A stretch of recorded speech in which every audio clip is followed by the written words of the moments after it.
Good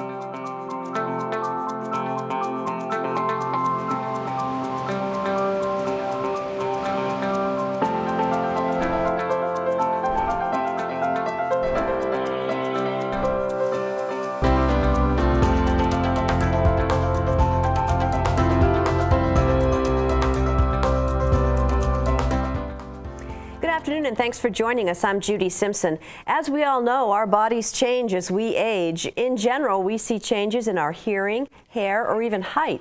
We may also notice changes in our vision or our sleeping patterns. Memory changes occur as well, and for a growing number of aging Americans, Alzheimer's disease and other forms of dementia take hold. So today we're going to talk about aging and memory with Vermont's top expert in the field, and our main focus will be the memory program at the University of Vermont Medical Center. Joining me is Director of the Memory Program, Dr. Bill Pendlebury. Thank you so much for coming in. You're welcome, Judy. So what's the history of the Memory Program at the Medical Center? So the Memory Program was started by my colleague Janice Pizer and myself in 1991.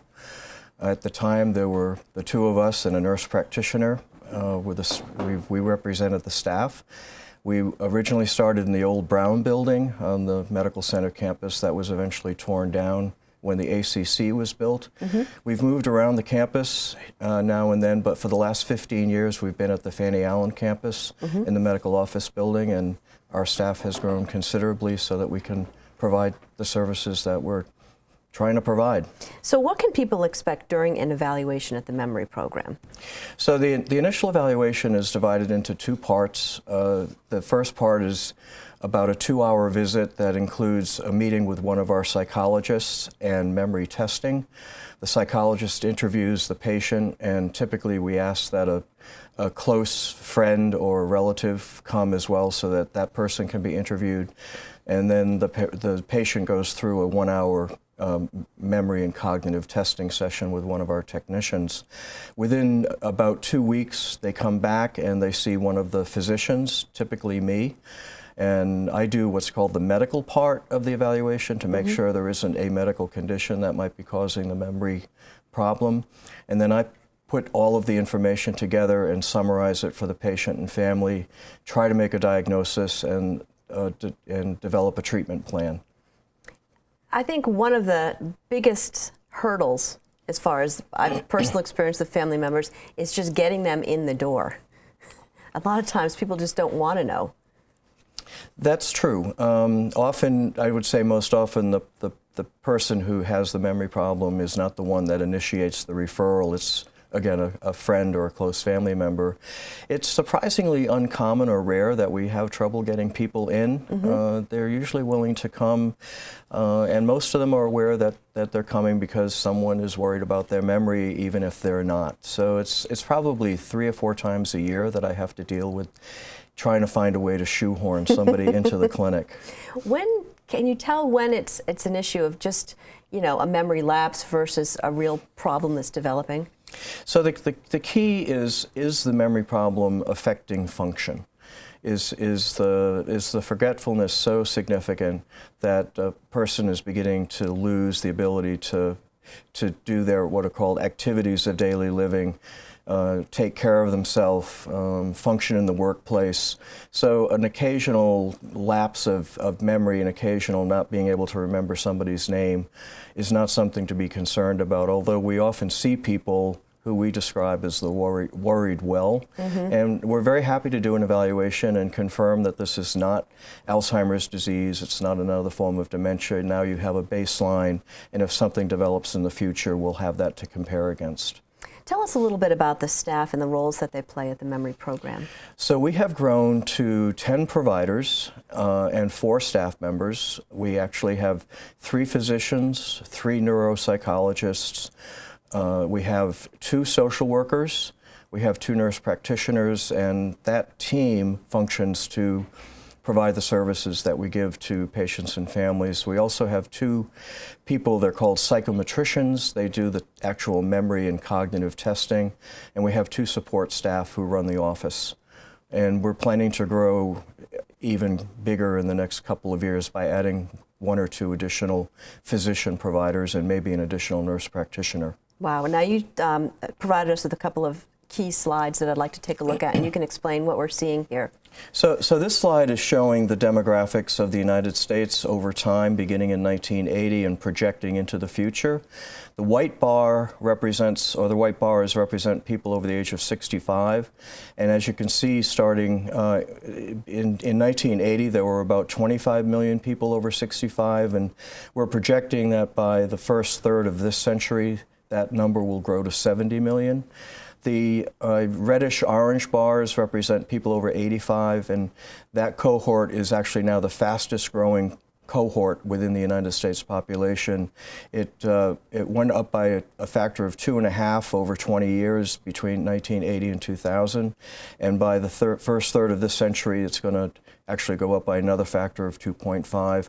The graphics or the verbiage at the bottom of the slide just indicate the percent of people in various age ranges who will develop Alzheimer's disease. So you're going to be very busy in the years to come. Particularly in Vermont. Vermont is rapidly aging, and by 2030, it's projected that 1 out of 4 people in Vermont will be over 65, and the number of people with Alzheimer's is going to go up by 41%. Because age is the number one risk factor. Yep. Yeah. So what about this next slide we have here? So this next slide shows the changes that occur in the brain of somebody who develops Alzheimer's disease. The image on the upper left panel is a normal brain. The one on the right, upper right, is an end-stage Alzheimer's patient, and basically what it's demonstrating is atrophy, brain shrinkage. Right. And then on the bottom two panels show the microscopic pathology, what I need to see when I look at tissue under the microscope to make the diagnosis of Alzheimer's disease. On the left, a so-called plaque, and on the right, a so-called tangle. So plaques and tangles are the pathologic changes that we look for to confirm by autopsy that a person who had memory loss and dementia in life actually did have Alzheimer's disease. So what treatments are available that can help with the symptoms of memory loss? So currently, the treatments that are available are not great. They're not curative. They do not halt the progress of the disease, but they treat the symptoms in the sense that rather than declining in a straight line, most of the time people on these drugs will have a bump up so that they will have an improvement in quality of life, and that will last for a variable amount of time, but eventually the progression goes back to the line that would have occurred without medication. So there are about 4 medications currently available that we use to treat Alzheimer's disease, and I believe that everybody diagnosed with Alzheimer's disease deserves at least a 6-month trial of one of these medications. And are there other strategies besides medication that can improve memory or at least stabilize some of the symptoms? So the literature and the studies that have been done well support several strategies: healthy lifestyle, which relates to nutrition and exercise, what we call social integration. We very clearly recognize that people who are isolated and alone are at higher risk for progression of their memory problem. And then the third is what I call intellectual stimulation, doing something on a daily basis that exercises your brain, and it doesn't have to be rocket science or learning a new language. A simple strategy like word search, these paperback books that you can find in the local market or drugstore, that sort of activity for an hour or so a day is going to be very helpful in reducing progression, even in somebody who already has Alzheimer's disease. For family members, what advice do you give them if they've noticed that their elder is starting to exhibit some of these issues as far as memory loss, and when is it sort of the tipping point to get help? The sooner the better. Yeah. There's very good studies that show that the drugs that we currently have, the 4 that I mentioned earlier, work the best if they're started early on in the course of the disease. And the other issue is for the patient who has the memory problem that may be developing Alzheimer's disease, the earlier we can make that diagnosis, the more likely it is that they can participate in planning and decision-making for the rest of their life. It really for me, it's a difficult situation when somebody is being seen for the first time and they already are losing the ability to recognize relatives and recognize their surroundings, so their ability to participate in decision making about future planning becomes really problematic. So early intervention is good for the patient, good for the family, and makes the treatments more likely to be helpful. Why do you think people are reluctant to get that help? I mean, if you're sick, you go to a doctor. If you have an injury, you go to a doctor. But for some reason, people are reluctant. I think there still is a problem with people recognizing normal aging-related memory loss versus memory loss that is representing a disease process. I think people are reluctant to get help and seek a diagnosis because memory is so salient for their life, and to be thought of as losing memory it's not a curse or something to be ashamed of, but there's just this reluctance around memory that I've seen over the 25 years or so that I've been doing this work that delays people from seeking help and attention. Mm-hmm. What is available for family members? What resources are available? Because oftentimes they're on the front line of dealing with this. So first and foremost, our clinic tries to provide information and education via our social work team to give caregivers tools to help them manage a memory problem at home.